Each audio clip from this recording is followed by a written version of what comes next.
روحا میں کنواں ہے، وہاں میں گیا ہوں، وہاں کا پانی بھی پیا ہے۔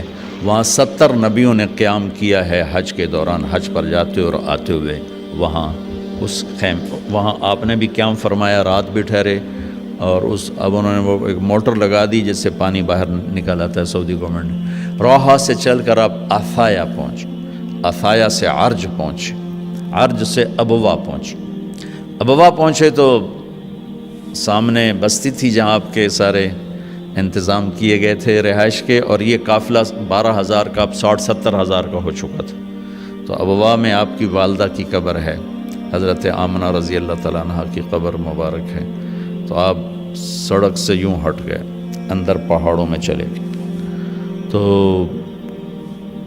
اکثر مجمع تو نیا تھا، انہیں نہیں سمجھ میں آیا کہ اللہ کے نبی اندر کہاں جا رہے ہیں۔ چند ایک کو پتہ تھا کہ آپ کہاں جا رہے ہیں، تو آپ چلتے چلتے چلتے چلتے چلتے ایک جگہ اپنے اونٹنی کو بٹھایا، کوئی وہ 70-80 فٹ اونچا پہاڑ ہے۔ سن 2000 میں اللہ نے مجھے بھی موقع دیا، میں نے قبر کی زیارت کی، تو وہاں سے آپ اوپر چڑھے۔ یہ اپریل کا مہینہ تھا اور ماں کی قبر کے سرانے تشریف لائے، اور یوں آپ نے گھٹنے اٹھائے اور ہاتھ یہاں رکھے اور سر یہاں لیا، یہ پوزیشن بنائی جیسے چھوٹے بچے بناتے، اور پھر جوں سرہانے بیٹھ کے رونا شروع کیا۔ گھنٹوں گزر گئے، اٹھنے کا نام نہیں لیا۔ صدمہ تو چند دنوں بعد بھول جاتا۔ میں اب اپنی ماں کے یاد میں رونا بھی چاہوں تو رونا نہیں آتا، اپنے باپ کی یاد میں رونا بھی چاہوں تو رونا نہیں آتا۔ اور میرے نبی کو 57 برس گزر چکے تھے ماں کے گئے ہوئے۔ 6 برس کی عمر تھی جب آپ یہاں سے گزر رہے تھے۔ والد کی وفات کے بعد حضرت آمنہ گئی نہیں تھی مدینہ، تو ہمارے نبی 6 برس کے ہوئے تو انہوں نے حضرت عبد المطلب سے اجازت دی کہ میں خامد کی قبر پہ جانا چاہتا ہوں، تو انہیں اجازت دے دی۔ تو یہ ماں بیٹا اور ایک خادمہ ام ایمن، یہ 3 افراد کا قافلہ مدینے پہنچا۔ 1 مہینہ آپ نے وہاں قیام کیا، وادی عقیق میں، وہیں آپ نے 6 برس کی عمر میں تیرنا بھی سیکھا۔ وہاں سے یہ واپس آ رہے ہیں، ابوا کے قریب پہنچے ہیں۔ ابوا بستی وہاں سے 10 میل دور ہے میرے خیال کے مطابق، جو میں نے کیلکولیٹ کی۔ تو وہاں اچانک موت کا وار ہوا ہے، جس سے مجھے لگتا ہے جیسے ہارٹ اٹیک ہوا ہوگا، ہارٹ اٹیک ہوا، اچانک موت کا وار ہوا۔ اور وہ جیسے اللہ نے کروڑوں اربوں سال پہلی وہ جگہ طے کر رکھی تھی، وہ اوپر پہاڑ، ایسے سارے پہاڑ تو یوں ہیں، لیکن وہ پہاڑ اوپر جا کے ایسے فلیٹ ہیں، جیسے چوکور ایک فرش بنا ہوا تھا۔ وہاں یہ دردناک کہانی کا اینڈ ہوا ہے، اور حضرت آمنہ 25 برس کی عمر تھی، وہ بولا نہیں جا رہا تھا، اور بار بار ایسے پہلو بدل نہیں تھی۔ اس سے مجھے اندازہ ہوتا ہے کہ شاید ہارٹ اٹیک ہوا ہوگا۔ آخری لفظ بولا کہ کل حی میت و کل جدید بال وقد ولدت طہرا۔ وہ جنگل میں 6 سال کے بچے کو چھوڑتے ہوئے مرنا، اور 6 سال کے بچے کا جنگل میں ماں کو مرتے دیکھنا،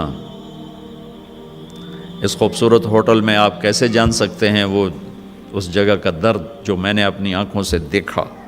اور میں ہزاروں دفعہ یہ قصہ سنا چکا ہوں، ہر دفعہ میرا آنسو بے قابو ہو جاتا ہے کہ میں وہاں پہنچ جاتا ہوں۔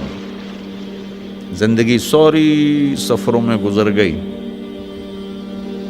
ایسا سفر زندگی میں کبھی نہیں کیا، نہ وہ کیفیت نصیب ہوئی۔ بیت اللہ کے اندر 2 دفعہ گیا ہوں، لیکن جو کیفیت حضرت آمنہ کی قبر پر تھی، اور جو اس وقت، چونکہ میں نے تھوڑی تاریخ پڑھی تھی، تو میں وہ ان دھندلکوں میں اللہ کے نبی کا تڑپنا دیکھ رہا تھا،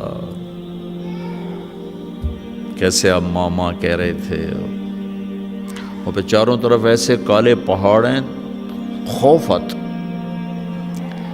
1400 سال پہلے وہاں کیا ہوگا، میں تو سن 2000 میں گیا تھا تو خوف آتا تھا، کسی گائیڈ کے بغیر آپ جا بھی نہیں سکتے۔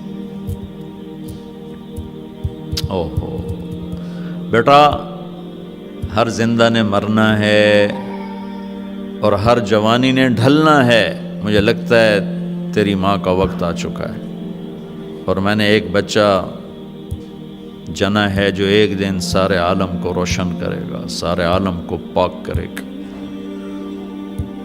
جیسے ماتھے کو پڑھ لیا ہوگا کیا یہ بچہ آگے کیا ہے، کیا ہونے والا ہے، اور جاننے کا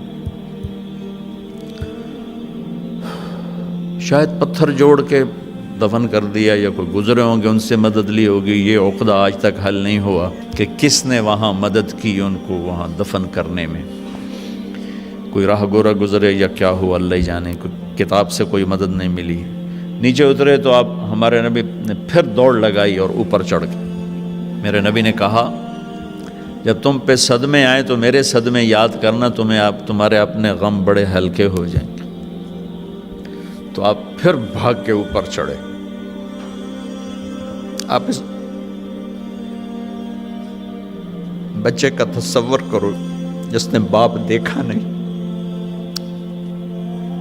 اور ماں ایک جنگل میں مری ہو، کوئی آسرا سہارا نہیں۔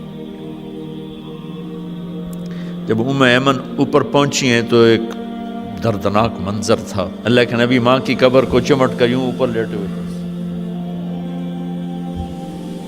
قبر کو پتھروں کو ایسے ہی چمٹے ہوئے تھے۔ ام ایمن قریب آئیں تو آپ سنا، آپ کہہ رہے تھے ماں جی آپ کو تو خبر تھی آپ کے سوا میرا کوئی نہ تھا، آپ مجھے چھوڑ کے کہاں چلے گئے۔ اوہ ہو ام ایمن نے اٹھانا چاہا، انکار کر دی، کھینچ کے نیچے لائیں، کھینچ کے۔ اور مکے تک کا راستہ یہ معصوم روتے روتے گزرا، روتے روتے۔ تو وہ 57 سال پرانا درد ابھی زخم بھرا نہیں۔ آپ اس پوزیشن میں بیٹھے اور اتنا روئے کہ سارا رواں آپ کا آنکھ بن کے رو رہا تھا۔ وہ ساری داڑھی آپ کی آنسوں سے تر ہو گئی، اور آپ نے آگے جانے سے انکار کر دیا کہ میں آج رات اپنی ماں کے پاس ٹھہروں گا۔ اللہ اکبر۔ آگے نہیں گئے، وہیں رات گزاری۔ حالانکہ وہاں تو میں دیکھ کر آیا، وہاں تو 10 آدمیوں کی جگہ نہیں، وہاں 60-70 ہزار آدمی ساتھ۔ سونے کی تو جگہ ہی کوئی نہیں، لیٹنے کی جگہ ہی کوئی نہیں۔ آپ نے رات وہیں گزاری۔ ایک دفعہ اس تمنا کا آپ نے یہاں نہیں، ایک اور موقع کہ اگر میری ماں زندہ ہوتی تو تم لوگ دیکھتے میں اس کی کیسی خدمت کرتا۔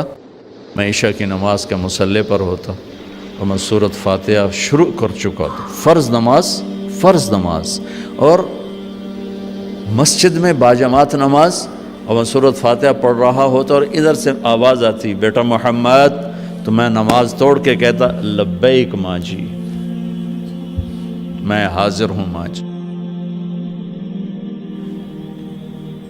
وہ رات آپ نے وہاں گزاری، کیا رات تھی۔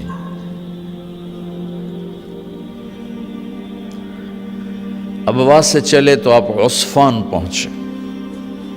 عصفان تھے تو آپ نے کہا ابوبکر یہ کون سی جگہ ہے؟ کہا جو عصفان۔ کہا میں دیکھ رہا ہوں ہود اور صالح علیہ السلام گزر رہے ہیں اس وادی سے، لبیک کہتے ہوئے حج کو جا رہے ہیں۔ عصفان سے آپ مر الزہران پہنچے، پھر وہاں سے آپ صرف پہنچے۔